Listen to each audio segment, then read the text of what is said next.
Hello, and welcome to another local author chat with myself, Ellen Miles, Programming and Outreach Coordinator at the Camas Public Library. And tonight I am chatting with J.A.M. Kinsella. Thank you so much, J.A.M., for joining me tonight on this lovely summer August evening. Thank you.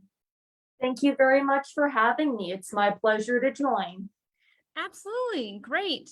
Well, I know that you have written your book, Corn, Crown, and Conflagration, and I have some questions about it. But before we talk about your book, I was hoping you could just tell us a little bit about yourself. Okay, well, as the name implies, I am J.A.M. Kinsella. I am an atypical citizen who is living in this country, and due to my differences, I'm able to see things slightly different than most people are. And I've had some very good experiences being different because it's enabled me to see things from a different way. But due to recent circumstances, I was very heartbroken to see a lot of people were not being treated right. So I decided to do something about it. And that's what ultimately led to me writing my book.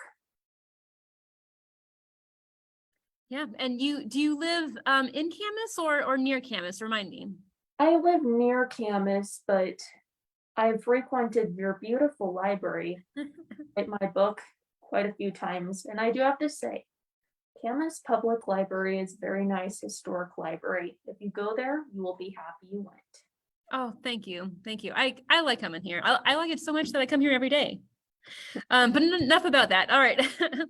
Your book, what was it like to write your book?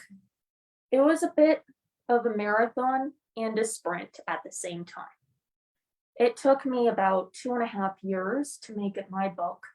As I said previously, I wrote it because I was so heartbroken to see how various people, particularly racial minorities, are being treated unfairly during the COVID-19 pandemic. In particular, I was very heartbroken to see how Native Americans were being treated. And if it's okay with you, I would just like to take a moment to acknowledge the fact that we are here on Indigenous Cowlitz land, uninvited. So may we just be aware of that and make sure that what we do here is worthy of respect to those first people. Back to my book. I learned a lot from researching the two tribes I chose to focus on mostly, the Navajo and Hopi peoples. I learned a lot about their history, and I learned how present circumstances have led to them being mistreated and having the highest rate of COVID-19 in the world per nationality. Yeah.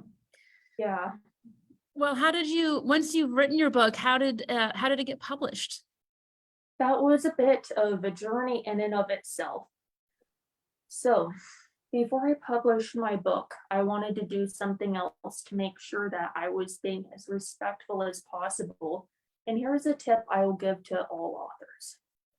When you write about someone else's culture, you need to make sure that you are as respectable to them as you possibly can be. So I just made sure, okay, am I really honoring these people with this book? So that's what I did. And when I felt very confident, I figured, okay, I'll just try to get published now and see what my publisher thinks. I tried a couple and I was rejected. The third time was the charm for me. I reached out to this hybrid publishing agency called Fulton Books, and they gave me a contract. And the publishing process, it took me about a year from start to finish. It was a very long year, but I'm very happy that I went through it. Yeah. And so when you had your book be published, did they provide like an editor and all of that? They did. They had it edited. They had it edited for me. They had the pages designed. They offered to design my cover for me. but I chose instead to employ a Hopi artist to give them additional recognition.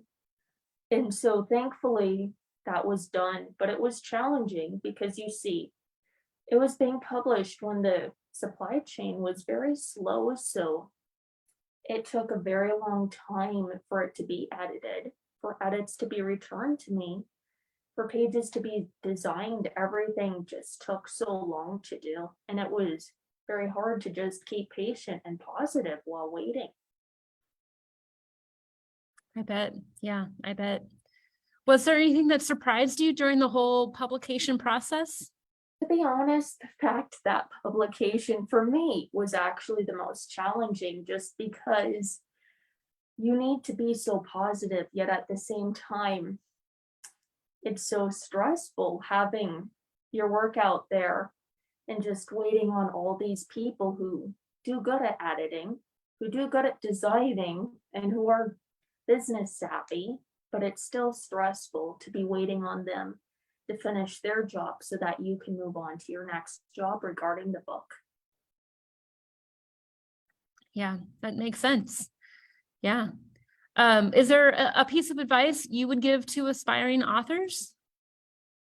Well, what I had said previously about it is very important that when you write about other people's cultures, you are as respectful to them as possible. In my book, you can read the main character's name is Jim Sweetwater. I actually changed his surname 4 different times because I wanted to make sure that I was respecting him. What I had finally decided to name him after was his Navajo lineage, but I twisted it a bit. I changed that name a bit so it wouldn't be directly of his lineage. And the reason why I did that was because I was flipping back and forth so much. Well, is it really ethical to have a character named after this Navajo lineage? I'm not sure. Is it ethical to use their Navajo name? Well, they didn't give permission that I could, so I'm not doing that either. What I wound up doing was think, okay, I'll take inspiration from this and then I'll change it so it's a nod to it, but it's not directly taking it. And so that's what I did to be as respectful to him as possible. Also, I think it's very important to give back. I try in my book to highlight and uplift many different perspectives and voices because we live in a world where sadly, a lot of people feel unheard. And writing is a great way to voice everything that's going on and to say, wait a minute, this is not right the way these people are being treated. Let me just say that in this book and bring others to see, oh, wow, this is these people's reality. That doesn't sound fair. Let's do something about that. So I would say if you can, you should be using your writing as a tool to lift other people up, to try to give them a voice, platform to stand on, and to respect them as much as you possibly can. Because if not for the Navajo and Hopi people, I never would have written any book. So I'm very thankful to them tremendously. I wish them the best. I wish all other racial minorities who are not being treated well the best. And I wish everyone in general the very best, because that is all I can do.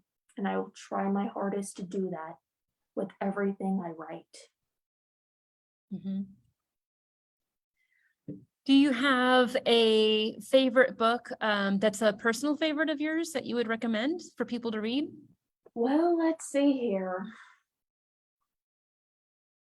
1491, you might notice in my author picture, I am holding that book.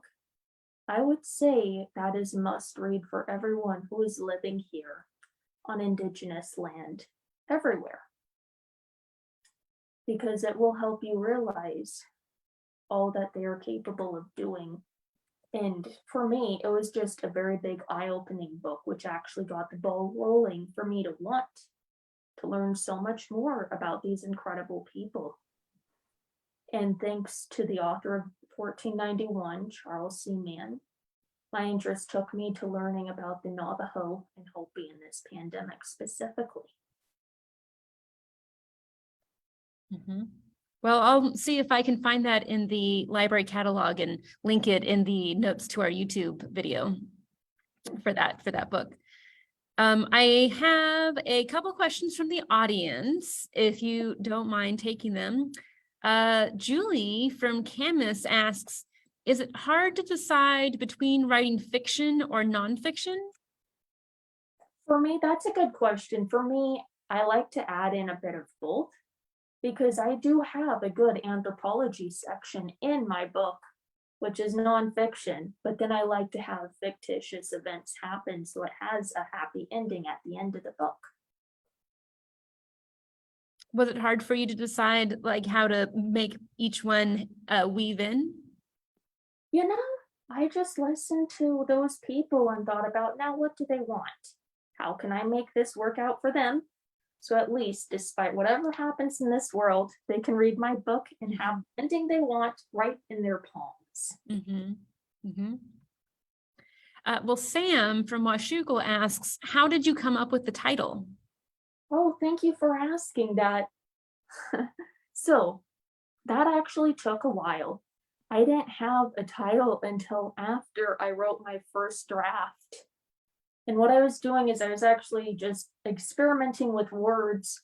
I like alliteration, having the same letter for a word, same letter in each word line up. And I thought, okay, well, let's see. Corn is a staple crop of the Navajo and Hopi people.